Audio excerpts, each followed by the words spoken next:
মক্কার কঠিন সময় আবু তালিব ও খাদিজা রাদিয়াল্লাহু আনহা এর মৃত্যু, তায়েফে অবমাননা, সব মিলিয়ে দুঃখের বছর।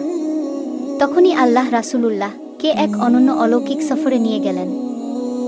প্রথম ধাপ, ইসরা, রাতের ভ্রমণ।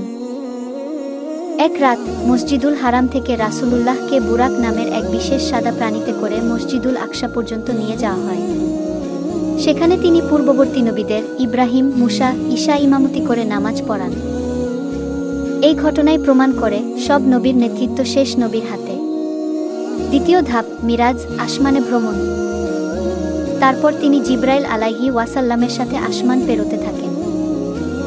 প্রথম আসমান, আদম আলাইহি ওয়াসাল্লামের সাথে সাক্ষাৎ। দ্বিতীয়, ঈসা আলাইহি ওয়াসাল্লাম ও ইয়াহিয়া আলাইহি ওয়াসাল্লাম। তৃতীয়, ইউসুফ আলাইহি ওয়াসাল্লাম। চতুর্থ, ইদ্রিস আলাইহি ওয়াসাল্লাম। পঞ্চম, হারুন আলাইহি ওয়াসাল্লাম। ষষ্ঠ, মুসা আলাইহি ওয়াসাল্লাম, যিনি পরে নামাজের সংখ্যা কমানোর পরামর্শ দেন। সপ্তম, ইব্রাহিম আলাইহি ওয়াসাল্লাম, যিনি বায়তুল মামুরে ভরসা ও সান্ত্বনার কথা বলেন। সিদরাতুল মুনতাহা ও আল্লাহর সাথে সাক্ষাৎ। সকল সীমানা ছাড়িয়ে রাসূলুল্লাহ আল্লাহর সান্নিধ্যে পৌঁছান।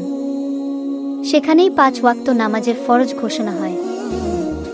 শুরুতে ছিল 50 ওয়াক্ত, মুসা আলাইহি ওয়াসাল্লামের পরামর্শে বারবার ফিরে গিয়ে তা 5-এ কমানো হয়, তবে এর সওয়াব থাকে 50 এর সমান।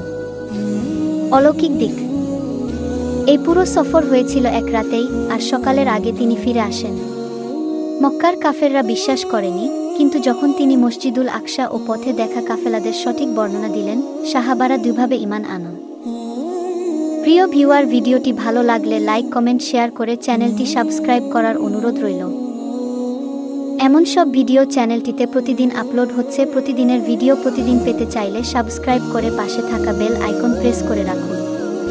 দেখা হচ্ছে আবারও নতুন কোনো ভিডিওতে।